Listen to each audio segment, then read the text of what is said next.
day. This is the Professor, CBMD PhD, and today is Wednesday, July 19th, 2023. It is 4:08 and 43 seconds, AM Eastern Standard Time, and today's research, cell protein. So let's jump to it here. As cell protein discovered points to healthier aging, date July 18th, 2023. Source, University of Queensland.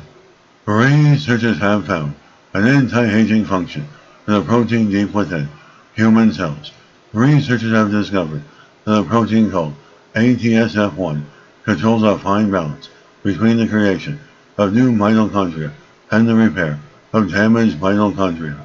Mitochondria, with their own DNA, produce energy within cells to power biological functions, but the toxic byproducts of this process contribute to the rate at which the cell ages. In conditions of stress, when mitochondria DNA has been damaged, the ATSF1 protein priorities repair, which promotes cellular health and longevity.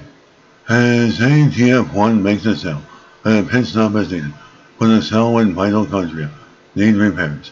They studied ATSF1 in C. elegans or roundworms and saw that enhancing its function promoted cellular health, meaning the worms became more agile for longer.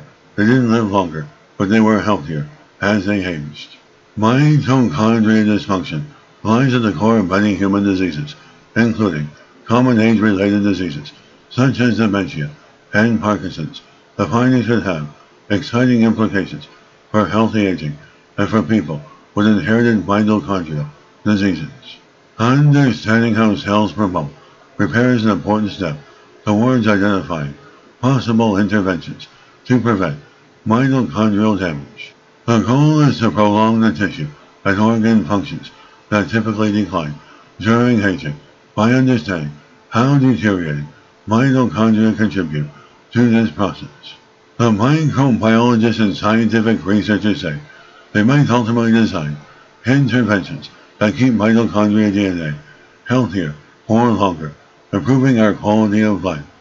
And this is the Professor of Microbiology, Bioinformatics, Pathophysiology, and Nature of Research. This video was created for educational purposes only. Hope you enjoyed listening. Until next time, have an awesome day.